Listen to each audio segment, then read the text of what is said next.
Chosen trigger. Betrayed by a best friend. 1. Setup.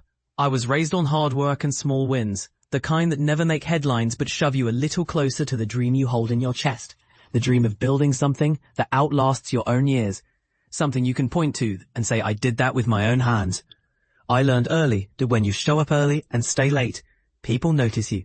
They notice your stubborn grip on a goal, your quiet patience, your stubborn belief that if you keep showing up, the doors will swing open. I believed in close ties, real bonds, so I found a friend who felt like a brother, a partner who spoke in plans and numbers and warm, confident promises. We worked in a small office with windows that never stayed clean and a coffee pot that never stopped brewing. We split the work, shared the risks, and clung to the idea that two heads can see more than one. I trusted him with every file, every draft, every secret detail of the software we were building. He knew my childhood fears and the stubborn promises I had carved into my notebook late at night. And I believed those late-night hours had forged not just a product, but a bond that could weather every storm. I was hopeful, not reckless, but I was sure we had something that would outlive the two of us. There were other people too, the loyal team who followed us because they believed in our plan, my wife who asked for the small, quiet kindnesses I could offer, the mentor who had warned me that the real work begins after the first breakthrough. But in those early days, I clung to the idea that my friend and I were building not just a company, but a story we would tell our kids someday. The trust felt like breath in my lungs, steady and easy, like a tide that would never turn. 2. Inciting incident. Then came the moment the air around us changed. It was not a single screen, but a dozen small, sharp cuts, the kinds you barely notice until you wake up and found you were bleeding in places you did not expect. Our best product pitch, the moment we believed we had the market in our hands, became a stage for a quiet, practiced betrayal. He started talking about a bigger opportunity, a partnership with another group, a way to accelerate growth by letting someone else steer the ship, while I kept shaping the lane we had already built. It happened on a Friday that tasted of cheap coffee and fear. Emails started to flood in, small at first, then all at once, like a kettle that would not stop singing until the whistle blew. I read his words, the words he drafted to frame the move as all part of a larger plan, as if it was nothing personal, as if he had not stood by my bed at night and whispered about staying the course. The worst sting, though, was the way he sold the idea to our team. The way he painted me as the obstacle, the one who could hold back progress with stubborn loyalty and old fears. He took the prototypes and the code in the same breath, and he walked away with my best friend's smile still warm on his lips, while I stood there with the room shrinking around me, the lights suddenly too bright, the air too thin, and the sound of his calm voice still echoing in the room like a verdict I could not refuse. The betrayal was not loud. It was whispered into the faces of people I trusted, into the crust of the desk I had signed my name to, into the screen where we had drawn our first wireframes. I felt the world tilt, a stomach drop that told me I had not been protected after all, that the trust I offered could be mistaken for weakness. My heart learned a hard fact that day. Loyalty is a currency that can be spent by the wrong person. And in my case, the wrong person was the closest person I ever believed in. 3. Rising action. I did not crumble. I did not melt into the couch with the TV pretending to mend what felt broken inside me. No. I crouched into the space behind the door where no one could see, and I listened to the loud, quiet sounds of my own life. My breath, the hum of the air conditioner, the keyboard tapping somewhere in the distance as others continued to assemble what I had helped to dream. I started to learn.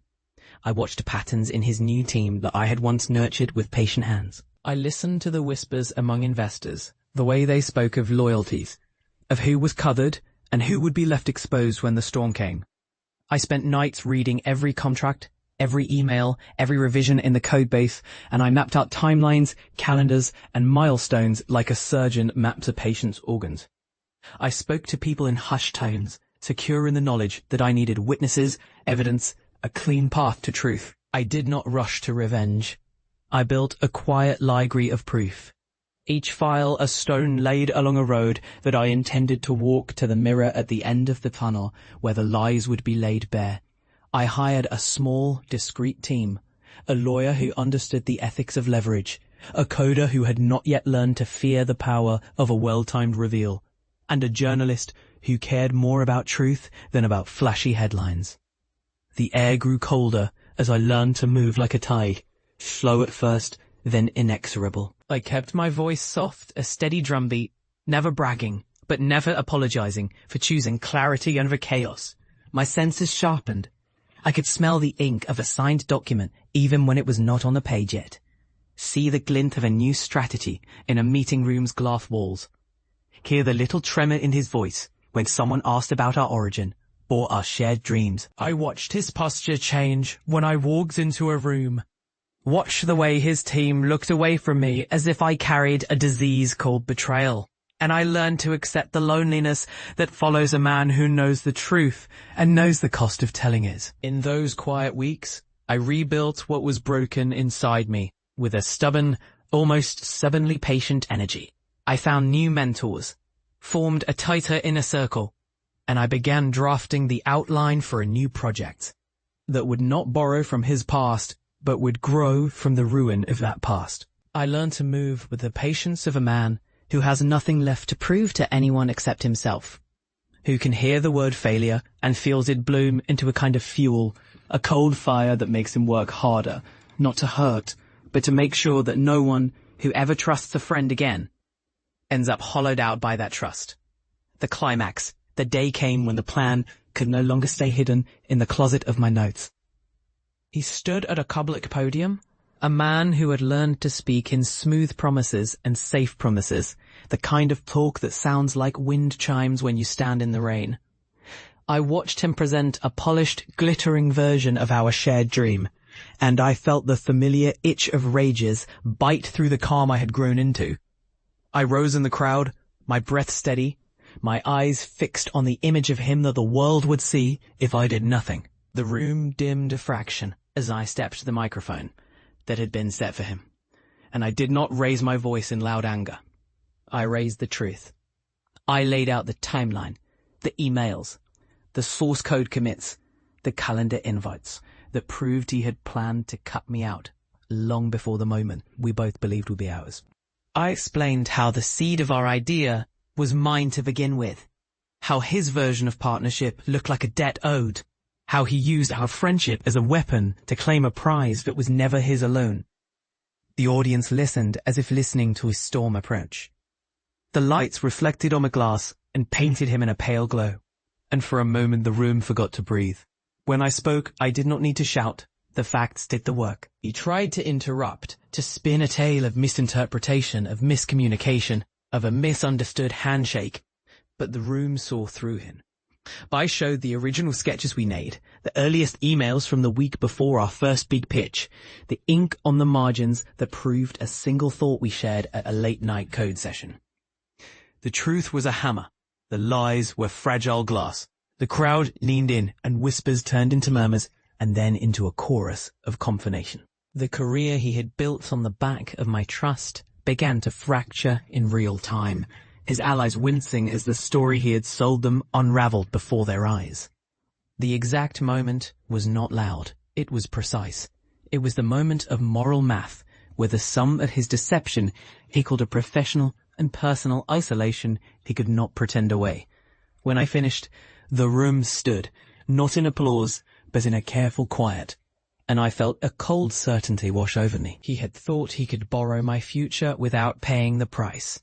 Instead, he returned to his seat empty-handed, while the room began to measure the man he had become by the truth I had finally delivered. 5. Redemption Arc.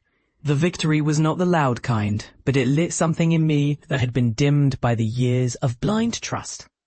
I turned away from the old script and built a new one from the ground up. I started a foundation for betrayed founders, a place where they could learn to protect their ideas and their hearts without losing the kindness that kept them sane. I wrote a book, not to brag, but to teach, to offer a mat for men who fall not because they are weak, but because they believed in another man too deeply to see the trap and kill it snapped shut. The chapters were honest, the pages careful, and the truth inside them was not about revenge alone, but about the courage to rebuild after a storm. The company I started next did not borrow from the other dream.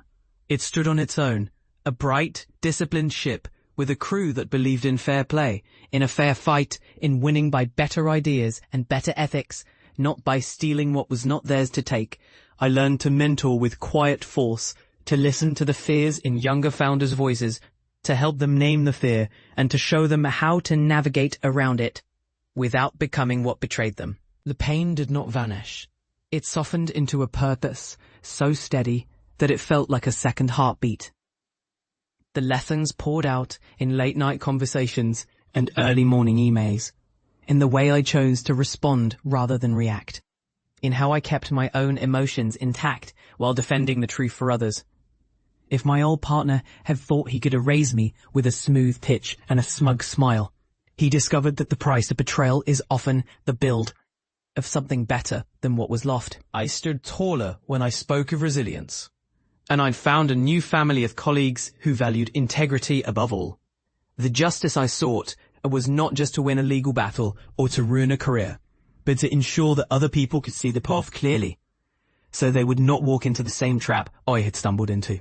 My life grew larger in the right way, the way that comes when you turn pain into a plan, when you take the deep hurt, own it, and use it to become the kind of man who can teach others to stand up for what is true.